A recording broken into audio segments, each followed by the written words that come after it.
Assalamualaikum warahmatullahi wabarakatuh. Perkenalkan, nama saya Kalis Tresna Paujan dari kelas PJKR 5D dalam mata kuliah Manajemen Organisasi dan Sistem Pertandingan Olahraga. Di sini saya akan memaparkan materi mengenai manajemen sistem dan administrasi olahraga. Apa itu manajemen? Menurut Dab dan Mersik pada tahun 1998, mengarahkan manajemen sebagai proses pencapaian dari target organisasi secara efektif dan efisien melalui perencanaan, pengorganisasian, kepemimpinan, dan pengontrolan sumber daya organisasi. Adapun menurut Harsey and Blanchard pada tahun 1982 dan DeCenzo dan Robbins pada tahun 1999 mencatat bahwa manajemen bergerak atau bekerja dengan melalui perseorangan juga kelompok untuk menyelesaikan target organisasi. Istilah manajemen didapat dari kata dalam bahasa Perancis, manager, yang berarti digunakan dengan hati-hati, dan juga dari kata dalam bahasa Italia, managere, yang berarti mengendalikan.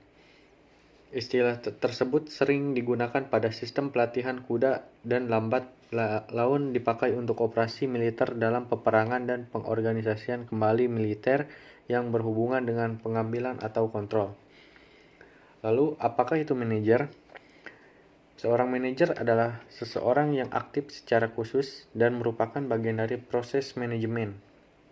Secara spesifik, seorang manajer adalah seorang yang melakukan perencanaan, mengambil keputusan, mengorganisasikan staf, memimpin, memotivasi, sekaligus mengontrol sumber daya organisasi. Mereka adalah anggota organisasi yang berkoordinasi, berintegrasi, mengatur, menjaga, mengawasi, dan bekerja secara langsung dengan anggota-anggota lainnya, menurut Robbins and Coulter pada tahun 1999. Lalu, mengapa mengejar karir manajer? Seorang manajer atau seorang yang dalam posisi memanage atau mengatur organisasi biasanya mempunyai pendapatan gaji yang lebih tinggi dibanding posisi lainnya di organisasi tersebut. Nah, manajer biasanya mengontrol fungsi dari masing-masing bagian, seperti merekomendasi kenaikan gaji atau promosi, membuat sumber daya manusia jadi lebih efektif atau menentukan beban kerja. Lalu ada prinsip-prinsip manajemen dan struktur organisasi. Yang pertama ada manajemen struktur manajemen ke dalam bentuk grafik bagan organisasi. Organisasi grafik sering digunakan untuk menggambarkan dan menjelaskan struktur organisasi. Grafik ini jelas menggambarkan susunan manajemen sebuah organisasi dan posisi kunci dan fungsi manajemen mereka. Lalu ada grafis dan staf organisasi. Seseorang dalam garis memiliki tanggung jawab langsung dan kewenangan untuk tujuan tertentu atau tujuan organisasi. Sebagai contoh, seorang direktur senior asosiasi olahraga akan berada di posisi lain dengan tanggung jawab langsung atas tugas yang diberikan oleh direktur, dan pada gilirannya akan melaporkan langsung kepada direktur. Lalu yang ketiga ada struktur dan organisasi formal dan informal. Yang pertama, organisasi formal. Sebuah organisasi formal didasarkan pada struktur hierarki pekerjaan dengan tugas yang diberikan oleh manajer untuk bawahan, bersamaan dengan hierarki tugas-tugas mereka dan jaringan komunikasi. Lalu ada organisasi informal. Sebuah organisasi informal menyadari bahwa ada banyak hubungan yang tidak dapat digambarkan dalam bagian organisasi. Dengan kata lain, hal-hal dilakukan di luar hubungan formal yang mencerminkan grafik. Lalu yang keempat ada struktur manajemen untuk program pendidikan jasmani dan olahraga. Ada organisasi dan struktur penjaskes di SD, SMP, maupun SMA atau SMK. Pendidikan tingkat kabupaten adalah unit manajemen dasar untuk tingkat SD, SMP, SMA, maupun SMK, dan merupakan sebuah bagian kelompok kerja yang dibangun oleh negara. Pengembang sekolah terdiri dari kepala sekolah, wakil kepala sekolah, sekretaris, dan bendahara. Kepala sekolah bekerja langsung di bawah pengawas sekolah dan bertanggung jawab sebagai penghubung pertemuan-pertemuan para pengembang sekolah. Wakil kepala sekolah bertugas dalam kapasitasnya sebagai pengisi kekosongan kepala sekolah.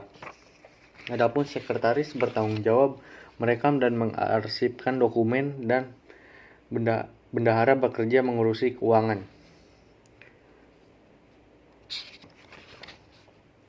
Lalu yang selanjutnya ada administrasi olahraga. Apa itu administrasi? Menurut Profesor Prajudi Atmosodirjo, lembaga administrasi negara membedakan administrasi dalam dua pengertian, yaitu administrasi dalam pengertian sempit dan administrasi dalam pengertian luas. Dalam pengertian sempit, di sini dimaksud dininjau dari lingkup kerja yang sempit, yaitu hanya berkisar pada kegiatan tata usaha kantor, office work seperti tulis-menulis, pengetikan, surat-menyurat, termasuk menggunakan komputer, agenda, kearsipan, pembukuan, dan lain sebagainya. Sedangkan administrasi dalam pengertian luas dibedakan dalam 3 sudut, yaitu proses, fungsi atau tugas, dan keperanatan atau institusi.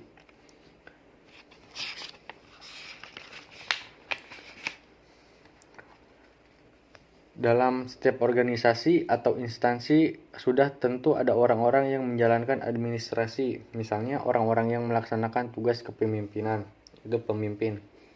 Orang-orang yang melaksanakan tugas perencanaan, yaitu perencana. Lalu ada orang-orang yang melaksanakan tugas pengawasan atau kontrol, itu pengawas. Adapun orang-orang yang mengorganisir, organisator, dan lain sebagainya.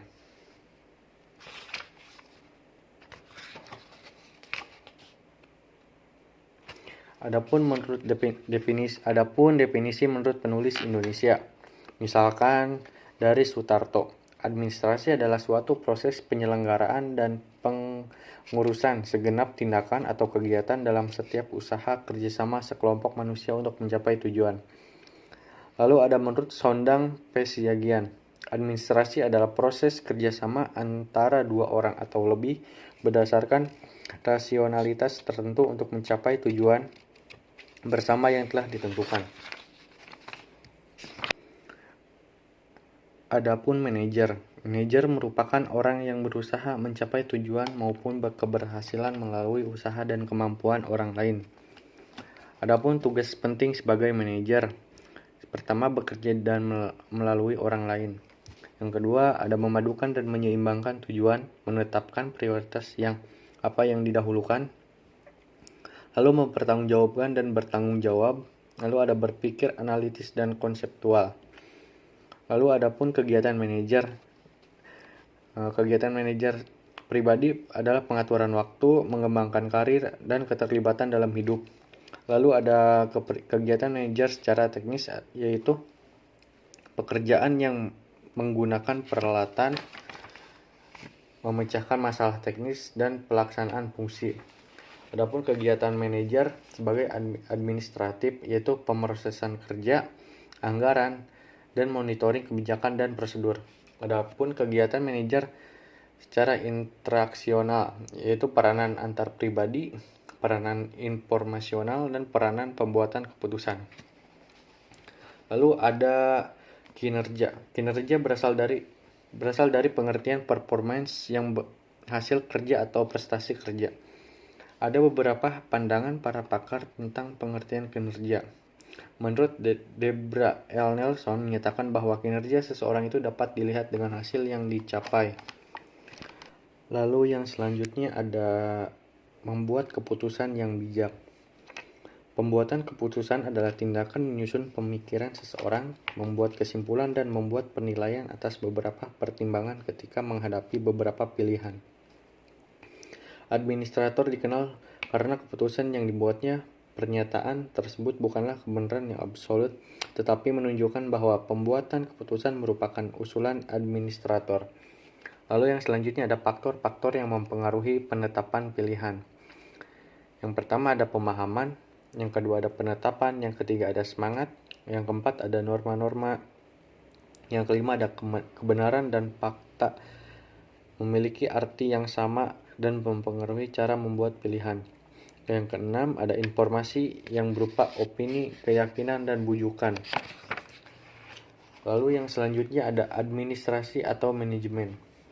Administrasi atau manajemen meliputi perencanaan, pengorganisasian, kepemimpinan, dan evaluasi. Yang pertama ada perencanaan.